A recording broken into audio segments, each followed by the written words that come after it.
తులసి పవిత్రత, ప్రాముఖ్యత. తులసి చెట్టు పాతడం, పెంచడం, తాకడం వల్ల పాపం నశిస్తుందని ధర్మసింధు చెప్తుంది. శ్రీ మహాలక్ష్మికి ప్రియ స్నేహితురాలు తులసీదేవి. శ్రీమన్నారాయణుని మనస్సునకు ఎంతో ఇష్టమైనది శ్రీ తులసీమాత. పుణ్యరాశి.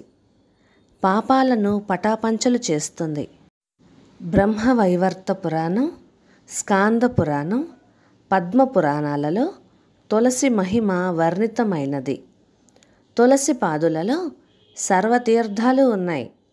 తులసి చెట్టు మధ్యలో సర్వదేవతలు ఉన్నారు. తులసి చివరలో సర్వ వేదాలు ఉన్నాయి అని చెబుతారు.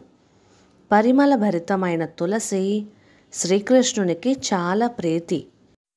తులసి జాతులలో కృష్ణ తులసి, లక్ష్మీ తులసి ప్రసిద్ధమైనవి. దేనితో అయినా దేవునిని పూజించవచ్చు. పూజకు 3-4 ఆకులు కలిసి ఉన్న తులసి దళాన్నే వాడాలి. కోటలోని తులసిని వాడరాదు. తులసి తీర్థం డయాబెటీస్, బీపీలకు మంచి మందు. రక్తశుద్ధి చేస్తుంది.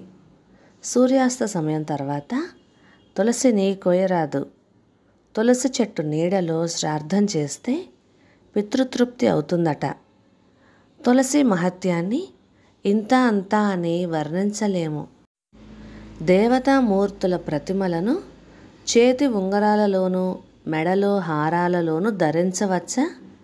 నియమాలేమైనా పాటించాలంటారా? మీరు భక్తితో కొలిచే ఏ దేవతామూర్తినైనా లేదా ఓంకారమైనా కుడి చేతి వేళ్లకు ధరించవచ్చు. ఎడమ చేతి వేళ్లకు ధరిస్తే అవి అపవిత్రం కావటానికి ఆస్కారం ఉంటుంది. మాటిమాటికి తీసి పెట్టుకోవటం కూడా కష్టమే. కుడి చేతి వేళ్లకు దేవతా ప్రతిమలున్న ఉంగరాలు ధరించి సాత్వికమైన పనులు ఏమైనా చేసుకోవచ్చు. మెడలో హారాలలో కూడా దేవతా ప్రతిమలు చిహ్నాలను ధరించవచ్చు. ఏ సమయంలో అయినా అవి అపవిత్రం కాకుండా చూసుకోవటం అవసరం. స్త్రీలు ఓం అనే శబ్దాన్ని ఉచ్చరించకూడదని, వారు ఓంను అంగా పలకాలని పండితులు అంటున్నారు. అంతేనంటారా? స్త్రీలు ఓం అనే శబ్దాన్ని, మంత్రాన్ని ఉచ్చరించవచ్చు. స్త్రీలు ఇంట్లో దేవుణ్ణి అర్చించే సమయంలో ఓం కేశవాయ నమః, ఓం నారాయణాయ నమః, ఓం మాధవాయ నమః అంటున్నారు కదా.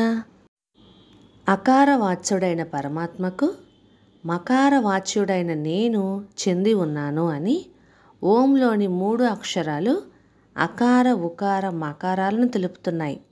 కనుక స్త్రీలు ఓం అనే శబ్దాన్ని, మంత్రాన్ని ఉచ్చరించవచ్చు.